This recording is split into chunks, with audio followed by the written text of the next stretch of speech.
You see, most people don't realize that silence, especially in relationships, isn't always peace. Sometimes silence is avoidance, a deep fear of confrontation wrapped in calmness. When someone always dodges accountability, when they run the moment things get real, it's not because they're strong, it's because they can't face themselves. And if you want to see the truth behind the mask, there are 4 questions that no avoidant can answer without revealing who they really are. Avoidance is often mistaken for strength. You look at someone who seems calm, distant, self-reliant, and you might assume they've mastered their emotions, that they've achieved a level of control you admire. But if you look closely, beneath that composure, beneath that carefully maintained distance, you'll often find something entirely different: fear. Fear of rejection, fear of exposure, fear of loss. Avoidants don't withdraw because they're indifferent. They withdraw because they can't bear the weight of emotional vulnerability. It's not strength that drives them away. It's fragility disguised as control. When someone is emotionally avoidant, they've likely learned early in life that closeness equals pain. Maybe they grew up in an environment where love was conditional, where affection came with strings attached, or where showing emotion was punished, mocked, or ignored. So they built an armor, a psychological barrier that kept them safe. Over time, that armor becomes their identity. They tell themselves they don't need anyone, that independence is the ultimate virtue. But what they call independence is often isolation in disguise. They've built a life structured around minimizing risk, especially emotional risk. But in doing so, they've also minimized joy, connection, and growth. The problem with avoidance is that it tricks you. It whispers, you're in control. You're safe because no one can hurt you if you don't let them close. But that's an illusion, because avoiding pain doesn't erase it, it just delays it. Every moment they choose to retreat instead of engage, every time they choose silence over honesty or distance over understanding, they reinforce the very fear they're running from. Avoidance feeds on avoidance. It becomes a cycle, one that deepens the more they try to escape. Avoidants often see themselves as rational, logical beings. They pride themselves on being composed when others are emotional, detached when others are desperate. They think, I'm not like them. I don't need anyone. But that's not maturity, it's self-deception. Because real maturity is not the absence of emotion, it's the mastery of it. It's the ability to feel deeply and still choose wisely. It's the courage to stay present even when it hurts. Avoidants confuse numbness with strength, but numbness isn't strength, it's surrender. It's the quiet admission that they don't believe they can handle the vulnerability that comes with being human. The truth is, strength isn't about running from fear, it's about facing it. It's about allowing yourself to be seen, to risk being misunderstood, to love even when there's a chance of being hurt. Avoidants think that vulnerability will destroy them, but it's the lack of it that slowly corrodes their soul. They spend their lives protecting themselves from heartbreak, but in doing so, they experience a different kind of heartbreak, the emptiness that comes from never being fully known. When an avoidant enters a relationship, their fear of closeness becomes a silent script. At first, they might seem charming, composed, even attentive, but as emotional intimacy grows, their instincts start to panic. They pull back, not because they stop caring, but because caring feels dangerous. They'll intellectualize their emotions, rationalize their withdrawal, and convince themselves it's better this way. I just need space. I'm not ready for something serious. I'm too busy. These phrases are not the truth. They're shields. Shields against the chaos that love can bring, against the mirror that intimacy holds up to their unresolved wounds. What they don't realize is that avoidance doesn't make them safer. It makes them lonelier. The walls they build to protect themselves also keep out everything that could heal them. You can't selectively shut out pain without also shutting out love. You can't avoid rejection without also avoiding connection. Every act of avoidance reinforces the message that they're unworthy of being fully seen, and so they perpetuate their own loneliness. True strength is the opposite of what the avoidant believes. Strength is the willingness to sit with discomfort. It's the choice to face the uncertainty of love, the unpredictability of life, and still say, I'm here. It's understanding that pain is not the enemy, it's a teacher. Pain reveals what still needs healing. It shows you where your boundaries are, what you fear, and where you're hiding. The avoidant, in trying to eliminate pain, also eliminates growth. But growth is born from discomfort. You cannot evolve while hiding. There's also a moral dimension to avoidance that's rarely discussed. When an avoidant withdraws, they're not only protecting themselves, they're hurting others.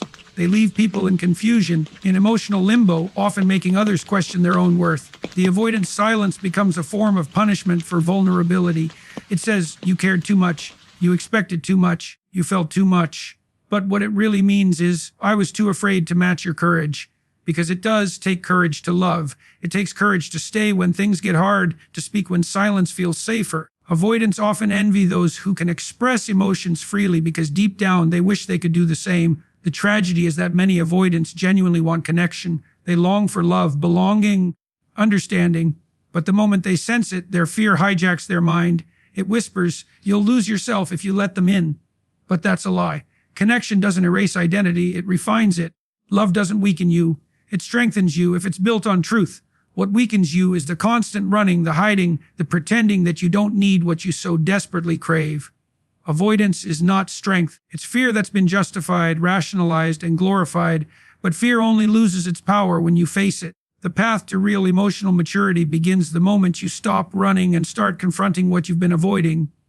Your pain, your insecurities, your need for control. Only then can you experience the depth of what it means to live and love fully. Because to avoid pain is to avoid life itself. And a life without vulnerability may look peaceful on the surface, but underneath it's hollow. The only way out of that hollowness is through courage. The courage to feel, to risk, to trust. That's what true strength is. Not the absence of fear, but the decision to walk through it. The avoidant believes that distance will protect them from heartbreak, but in truth it's closeness, the willingness to love despite the risk, that saves them from it. When you try to get honesty from someone who is emotionally avoidant, you often run into a wall made of deflection, confusion, and silence. You can feel the truth sitting between you, but they won't touch it. They'll change the subject, intellectualize the issue, or turn it back on you. That's because truth threatens them. It destabilizes the story they've built about who they are and why they behave the way they do. And that's why accusations, anger, and chasing don't work with avoidance. They're experts at retreating from confrontation. The moment you raise your voice or corner them emotionally, they'll shut down completely. But something remarkable happens when you take a different approach, when you stop trying to expose them and instead invite them to expose themselves. You do that not through accusations, but through questions. Questions are disarming. They slip past defenses and strike directly at the heart of self-deception. A well-placed question is more powerful than any argument. When you ask someone a question that forces them to think, reflect, and sit in discomfort, you shift the dynamic. You're no longer the pursuer, and they're no longer the victim of your frustration. Instead, they're left face to face with themselves. Avoidants are masters of control. They control the narrative, the timing, and the emotional pace of every interaction. But when you ask a question they can't easily answer, you break that control. You force them into the unfamiliar territory of vulnerability. You see, truth has a way of emerging when someone has to confront their own contradictions. This is why Jordan Peterson often emphasizes that dialogue is the pathway to order. You don't change people by yelling at them. You change them by asking them to articulate what they believe and why. Because when someone tries to verbalize a lie, they can feel it. Their body reacts. Their words stumble. You can almost see their mask start to crack. That's the power of questions. They make people encounter reality, and avoidants spend most of their lives running from it. When you ask an avoidant a question like, "What are you protecting yourself from?" or "What does closeness mean to you?" you're not trying to accuse them of being cold. You're asking them to explore a truth they've never dared to face. The human mind doesn't like unresolved questions. They linger, they echo. Even if they don't answer you out loud, that question stays with them. It forces introspection. It stirs something beneath the armor. Accusations, on the other hand, create resistance. When you say, "You're so cold," or "You never open up," the avoidant immediately goes into survival mode. They feel attacked, judged, and unsafe. They'll either withdraw further or counterattack with logic, sarcasm, or blame. But a question doesn't carry that same energy. A question invites while an accusation imposes. A question opens the door to reflection. An accusation slams it shut. This isn't about manipulation. It's about clarity. Asking questions doesn't mean you're trying to trick them into confession. It means you're trying to awaken honesty. You're calling forth their higher self, the part of them that wants to grow, to heal, to connect. Every person, even the most avoidant, carries within them a longing to be understood. They may fight it, deny it, or hide it, but it's there. And a thoughtful question can reach that buried part more effectively than any emotional outburst ever could. Avoidants often live in a psychological fog. They navigate life avoiding emotional truths because those truths threaten their sense of control. But when you start asking questions that cut through that fog, you begin to illuminate the dark corners they've refused to see. The right question acts like a mirror. It reflects back their avoidance in a way that can't be ignored. That's why they struggle to answer. They sense that responding honestly would unravel their entire defense system. The challenge, though, is that most people don't have the patience for this approach. We want immediate answers, immediate closure, immediate validation. But transformation doesn't happen on demand. When you're dealing with someone who's emotionally avoidant, you have to remember that silence is not always refusal. It's often shock. You've touched a nerve they've spent years protecting. And in that silence, something begins to move. The goal isn't to make them confess or to force emotional transparency. The goal is to make them think, because thought precedes awareness, and awareness precedes change. A question plants a seed, and sometimes that seed takes time to grow. Maybe they won't answer you that day, that week, or even that month. But eventually, the discomfort will surface. They'll start questioning themselves. Why do I run when someone cares about me? Why do I fear closeness so deeply? Why does connection feel like danger? That's when real growth begins, not when you demand the truth, but when they begin to seek it on their own. There's also a deeper psychological principle here. When you ask questions instead of accusing, you maintain your own power. You're no longer emotionally reactive, you're grounded. You're no longer trying to control the other person, you're simply observing, learning, and testing the integrity of the connection. Avoidants thrive when others lose emotional control. It justifies their distance. But when you remain calm and inquisitive, you unsettle their strategy, you demonstrate emotional maturity, and that makes avoidance harder to sustain. Think of it this way. You're turning the light on in a room they've kept dark for years. They can either face what's there or leave the room, but they can't pretend it's dark anymore. That's the power of asking questions. It brings consciousness where there was denial. It invites truth where there was avoidance. So the next time you deal with an avoidant, resist the temptation to chase, argue, or prove your worth. Instead, pause, center yourself, then ask the kind of questions that require reflection, not defense. Ask with calm curiosity, not anger, because curiosity disarms fear, and fear is the engine that drives avoidance. The truth is, avoidants don't fear you. They fear the mirror you hold up to them. They fear the questions that force them to see their own patterns, their own contradictions, their own pain. But questions have a way of piercing through even the thickest armor. When you ask the right ones, you're not fighting them, you're awakening them.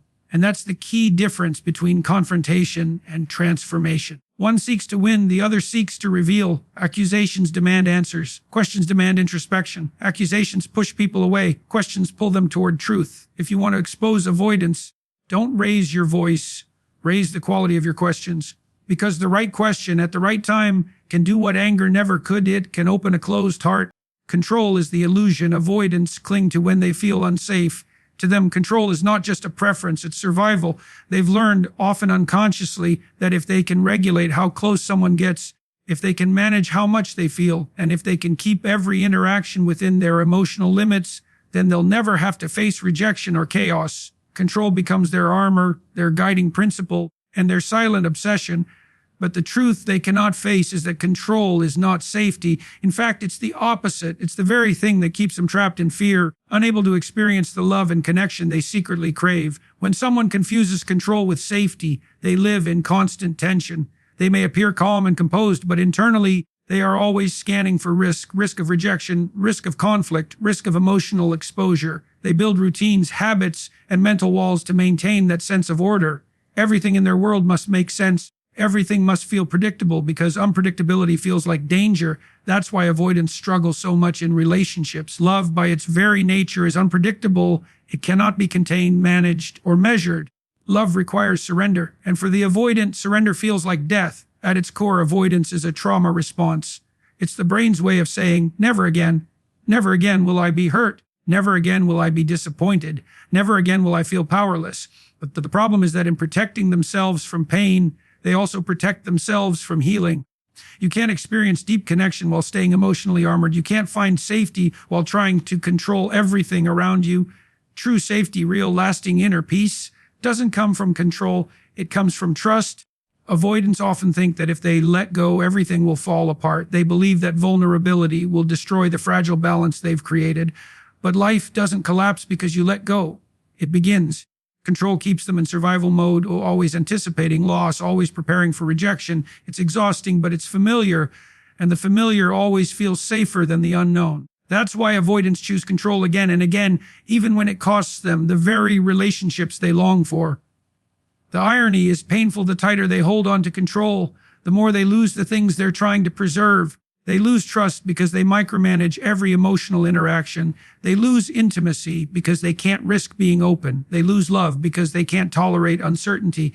Control doesn't protect them, it isolates them. And isolation eventually turns into emptiness. Avoidants have to understand that control is not the antidote to chaos. It's a symptom of fear. You can't create genuine connection from fear. You can manage people, manipulate outcomes, and control narratives, but you can't control love. Love requires reciprocity, spontaneity, and risk.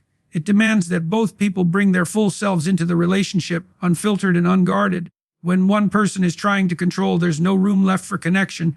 Many avoidants grew up in environments where control was the only thing that kept them emotionally safe. Maybe they had unpredictable parents, unstable homes, or situations where emotional expression was dangerous. So they learned early on that control equals survival. But what once kept them safe now keeps them stuck. The very strategy that protected them as children now sabotages them as adults. What they need to realize is that safety doesn't come from controlling others. It comes from regulating themselves. It comes from being able to sit with discomfort, uncertainty, and emotional risk without collapsing. That's what real strength is. When you rely on control, you live in constant resistance to life. You're always fighting against change, spontaneity, and unpredictability. You don't flow with life. You grip it tightly, afraid it will slip away. But control is an illusion. No matter how hard you try, you can't control how others feel, what they choose, or whether they stay. You can't even control how love unfolds. And the more you try, the more you destroy the very beauty of connection. What makes love powerful is its vulnerability. It's the uncertainty that gives it meaning. When you say, I love you, you're not guaranteeing the future. You're choosing to risk it. You're saying, even though I might lose, even though I might get hurt, I'm willing to open my heart anyway. That's courage. That's what makes love transformational. Avoidants never experience that depth because they never take that leap. They hover on the edge of connection, always analyzing, always managing, never surrendering. If you want to see how control destroys connection, watch what happens when you try to love an avoidant. They'll start off warm, even curious, but as soon as emotional intimacy builds, they pull away. They'll say they need space or that they're overwhelmed. What they're really saying is, I'm losing my sense of control. To them, closeness feels like losing autonomy, and they equate that loss with danger. But that's the tragedy. They're confusing love with captivity. Love isn't about control, it's about cooperation. It's about two people choosing to grow together, not one person dictating the emotional terms. The path to healing for an avoidant is to learn that control is not the source of safety. Presence is. Being fully present with your emotions, even the uncomfortable ones, builds inner strength. Facing vulnerability instead of fleeing from it builds resilience. When you let go of the need to control, you create space for authenticity, for real intimacy, for mutual understanding. Avoidants often believe that letting go means losing power, but it's the opposite. When you release control, you gain self-awareness. You stop trying to manipulate outcomes and start understanding yourself. You realize that the world doesn't fall apart just because you're not managing every detail. In fact, things often begin to align more naturally when you stop interfering out of fear. Control may offer temporary relief, but it never brings peace. Peace comes from trust. Trust in yourself, trust in others, trust that you can handle whatever life brings. Control says, I must protect myself at all costs. Trust says, I can face whatever comes. One is rooted in fear, the other in faith. So when you meet someone who confuses control with safety, understand this, they're not cold, they're scared. They've built their life around the illusion that control equals strength, when in truth, the strongest thing they could ever do is let go, because letting go is not weakness. It's the purest expression of courage. It's the moment you stop trying to control life and start allowing yourself to live it. Avoidance is not just a pattern of behavior. It's a form of self-rejection that projects outward onto others. When someone constantly withdraws from emotional closeness, they're not truly rejecting the people around them. They're rejecting parts of themselves they're too afraid to face. Every time an avoidant distances themselves from someone who cares, they're unconsciously reenacting an internal conflict. They're pushing away the part of them that longs for love, understanding, and vulnerability. It's not you they're running from. It's the reflection you hold up. Because when you love them, you remind them of everything they've buried, every wound they've denied, every feeling they've suppressed. And that mirror can be unbearable for someone who's built their identity on emotional control. The tragedy is that avoidants genuinely believe they're protecting themselves. They think pulling away preserves their peace, but what they're actually preserving is their fear. Each act of avoidance reinforces the story that they're unworthy of deep connection. When they silence themselves instead of speaking, when they leave instead of explaining, when they shut down instead of opening up, they're confirming a belief formed long ago. If I let people in, I'll get hurt. That belief might have served them once, maybe in childhood, when emotional detachment was the only way to survive. But as adults, it becomes a self-fulfilling prophecy. The very thing they fear, abandonment, rejection, keeps repeating, not because others reject them, but because they reject intimacy first. Avoidants don't see how much of their pain is self-created. They tell themselves that people are unreliable, that emotions are messy, that solitude is safer. But what they're really saying is, I don't trust myself to handle closeness. It's not others they mistrust, it's their own capacity to remain open when things get vulnerable. Deep down, they long for connection, but their fear of being seen makes them sabotage it before it can even take root. So they find safety in distance, mistaking emotional numbness for peace. But numbness is not peace, it's paralysis. It's the quiet ache of a heart that's forgotten how to feel. When you love someone who's avoidant, it's easy to take their withdrawal personally. You might start believing that you're not enough or that you did something wrong.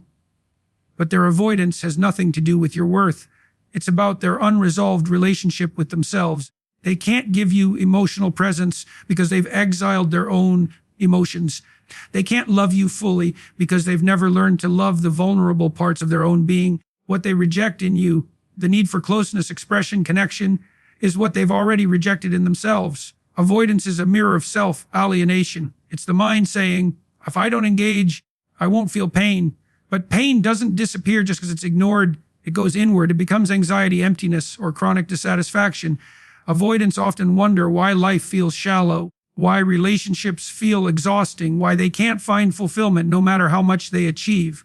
The reason is simple. They're living half a life. They've locked away the emotional half, the part that feels, connects, empathizes, and they're surviving on logic and control. But logic alone can't fill the human soul. We need connection to feel whole. When an avoidant pushes others away, they're acting out a script of abandonment. They abandon first to avoid being abandoned later. It gives them the illusion of power, of choice. But what they don't see is that they're repeating the very wound they fear most. Every time they leave someone who genuinely cares, they recreate the emotional isolation they've carried since childhood. It's familiar, and familiarity feels safe even when it hurts. That's why avoidants often find themselves stuck in cycles of short-lived relationships where things never get too deep. They crave love, but the moment they sense emotional closeness, their alarm system activates. They flee, then later feel lonely and confused, not realizing they've been running from their own reflection. True healing begins when an avoidant realizes that avoidance is not protection, it's punishment. It punishes both themselves and the people who love them. It prevents growth, intimacy, and emotional freedom. The act of avoidance might feel safe in the moment, but it always leads to regret. Because eventually the emptiness becomes unbearable. You can only suppress your need for connection for so long before it starts surfacing as restlessness, irritability, or depression. The soul always knows when it's being starved of love. Self-rejection lies at the core of avoidance. Avoidance often holds shame deep within, the belief that they're somehow unlovable, that their true self is flawed or too much. So they reject that self, trying to build a version of themselves that's more acceptable, more controlled, more self-sufficient. But love cannot reach the version of you that's hiding. Love can only touch what is real. Until they accept their own vulnerability, they'll keep running from anyone who mirrors it back to them. To break free from avoidance, one must stop projecting rejection outward and start healing inward. That means facing the uncomfortable truth that the enemy is not love, it's fear. It's the belief that to be loved, you must be perfect, detached, or unbothered. But love doesn't demand perfection, it demands presence. It demands the willingness to be seen, flaws and all. Avoidance must learn that allowing someone close doesn't mean losing control. It means trusting themselves enough to handle intimacy. It means realizing that vulnerability doesn't destroy you. It transforms you. The journey out of avoidance starts with self-acceptance. It's about sitting with the parts of yourself you've disowned, the fear, the pain, the longing, and saying, you belong too. The moment an avoidant begins to make peace with their inner world, their outer relationships start to heal. Because how you treat others is always a reflection of how you treat yourself. If you avoid your emotions, you'll avoid emotional people. If you reject your needs, you'll reject those who express theirs. But if you learn to embrace your humanity, you'll naturally open up to others. Avoidance is not a character flaw, it's a coping mechanism. But at some point, coping becomes confinement. To keep avoiding love is to keep rejecting life itself. Every human being carries a desire to be seen and loved for who they truly are. Avoidants are no exception. They've just buried that desire under layers of fear. But the good news is self-rejection can be reversed. It begins with awareness, compassion, and courage. The courage to stop running and finally look within. Because the truth is, you can't build love by running from yourself. Connection begins where avoidance ends. There comes a moment in every painful dynamic where you realize that clarity is more powerful than control. For those who deal with avoidant individuals, people who run, withdraw, or emotionally shut down, the greatest act of strength is not chasing them, begging them to open up, or trying to decode their silence. The greatest act of strength is to confront avoidance with awareness, to ask the kind of questions that cut through their defenses, that reveal truth where manipulation once thrived. Asking hard questions is the gateway to freedom, because questions bring light into the spaces where confusion once ruled. Avoidance survived by keeping things vague, by keeping you guessing, by making you doubt your perceptions. But when you begin to ask direct, grounded, and fearless questions, the fog begins to lift. Avoidants fear questions for the same reason people fear mirrors. They reveal too much. When you ask, "What are you afraid of?" or "Why do you pull away when someone gets close?" you force them to confront the uncomfortable truth that their avoidance is not control, it's fear. They spend so much time rationalizing their behavior with phrases like, "I just need space," or "I'm not ready for something serious." But deep down, they know those are excuses. Questions break those excuses apart, piece by piece. They leave no place for denial to hide. And this is exactly why questions are such a powerful tool, not just for understanding the avoidant, but for liberating yourself from the illusion that their distance has anything to do with your worth. When you stop accepting avoidance as a mystery and start confronting it with truth, you take back your power. Avoidants thrive when others are emotionally reactive. They depend on your confusion, your need for answers, your desire to fix things. It allows them to stay in control. But when you shift from reaction to reflection, when you replace emotional pleading with grounded inquiry, the balance of power changes. Suddenly, you're not playing their game anymore. You're observing it. You're no longer caught in their cycle of withdrawal and reconciliation. You're standing outside it, asking, "Why does this keep happening? What am I tolerating? What am I afraid to see?" Those questions are just as important as the ones you ask them, because they turn your attention inward, toward your own patterns of attachment and self-worth. You can't heal a relationship that runs on avoidance, but you can heal your relationship to avoidance itself. Every question you ask is a step toward clarity, and clarity is the beginning of freedom. When you ask an avoidant something they can't answer, something that touches the truth, they may go silent, deflect, or leave. But don't mistake that reaction for failure. Silence is an answer. Distance is an answer. When they can't look you in the eye and confront what's real, it tells you everything you need to know. You've exposed the limitation of the relationship.